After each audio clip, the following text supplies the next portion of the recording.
முக்கிய விருந்தினராக அழைத்த உங்கள் அனைவருக்கும் நன்றி.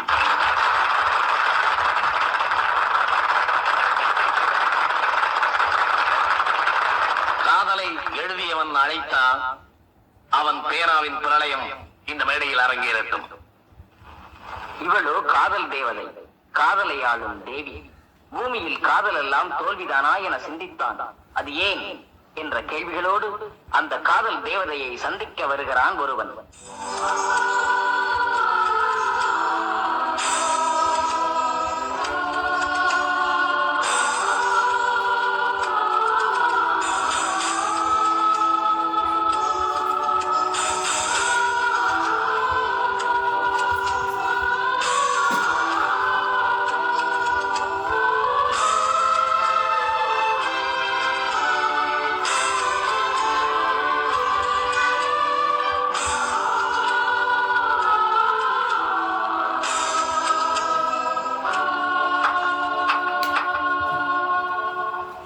வசந்தம் குடியிருக்கும் வண்ண மலர்களின் நாட்டியச் சோலை, வாலிபம் அரங்கேறும் இரவு வேளை.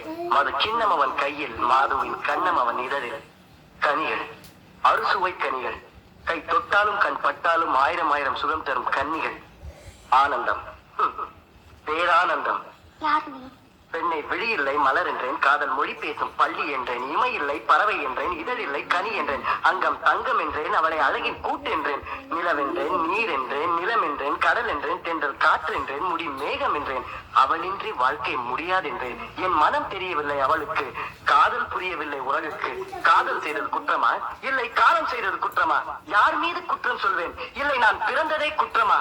பார் மீது நான் பிறந்த குற்றத்தை தாய் மீது சொன்னால், தாய் பிறந்த குற்றத்தை யார் மீது சொல்வாள்? கண்ணோடு பிறந்தது குற்றமா? கண்கள் பெண்ணோடு கலந்ததுதான் குற்றமா? கரும்பாய் இனிக்கும் பெண்களுக்கெல்லாம் இரும்பாய் இதயத்தை படைத்தது ஏன்? சொல் சொல் சொல் சொல் சொல். உன் காதல் தேசத்தில் விடைகளுக்கும் தடை உத்தரவா? காதல் செய்வதே குற்றம் என்கிறார்கள். நன்றி கெட்டவர்கள் அப்படித்தான் சொல்கிறார்கள். நாகரிகத்தை வளர்த்த காதலை விலங்காய் ஓடித் திரிந்தான் மனிதன். கண்டவர்களை கண்ட இடத்தில் விலங்குகள் போல் உடலுறவு கொண்டான். அப்பொழுதுதான் முதல் காதல் பிறந்தது.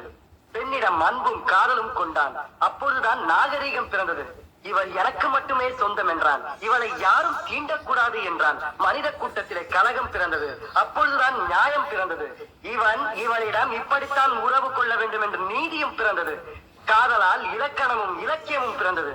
கணவன் என்றும் மனைவி என்றும் தாய் என்றும் தந்தை என்றும் அண்ணன் தம்பி தங்கை தமக்கை இப்படியெல்லாம் நாகரிகத்தை வளர்த்த காதலை குற்றம் சொல்கிறார்கள் நன்றி கெட்டவர்கள். இந்த உறவெல்லாம் காதலை எதிர்த்ததால் எத்தனை ஆயிரம் காதலர்களின் கருத்துக்களை தூக்குக்கைகள் முத்தமிட்டிருக்கும். தாமரை மிதக்க வேண்டிய தடாகத்தில் எத்தனை ஆயிரம் காதலர்களின் பிணங்கள் மிதந்திருக்கும். எத்தனை கோடி காதலர்களின் தலைகளை தண்டவாளங்கள் துண்டு போட்டிருக்கும். காதலை அறியாத நீ காதல் தேசம் ஆள வந்ததால் எங்கள் தேசம் எங்கும் காதலரின் கல்லறையாக காட்சியளிக்கிறது. ஜாதி மதம் இனம் மொழி நாடு என்ற பேதத்தை தகர்த்து மனித நேயத்தை வளர்த்து விட்ட காதலுக்கு இதுதான் நியாயமா?